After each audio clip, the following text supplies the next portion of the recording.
যে কোনো নিরামিষের দিনে এরকম একটা রেসিপি পার্টি থাকলে ভাত বা রুটি একটু বেশি পরিমাণে নিতে হয়।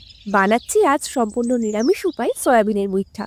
এর জন্য প্রথমেই গরম জলে সোক করে রাখা সয়াবিনগুলো জল ছেঁকে সেটাকে গ্রাইন্ড করে নিয়েছি। এবার একটা বলে সেই গ্রাইন্ড করা সয়াবিনটা নিয়ে তাতে একে একে অ্যাড করেছি একটা আলু সিদ্ধ, বেশ কিছুটা কাঁচা লঙ্কা কুচি, একটু আদা কুচি, লঙ্কা গুঁড়ো, হলুদ গুঁড়ো, লবণ, সামান্য গরম মশলা গুঁড়ো, অল্প একটু চিনি আর বাইন্ডিং এর জন্য বেশ কিছুটা বেসন। এবার সবটা হাতের সাহায্যে খুব ভালো করে মাখিয়ে নিয়েছি। ফ্রাইং প্যানে সর্ষের তেল দিয়ে ওই সয়া মিক্সচারটা অল্প অল্প করে নিয়ে মন্ড আকারে একে একে তেলে দিয়ে একটু সময় নিয়ে লাল লাল করে ভেজে নিয়েছি।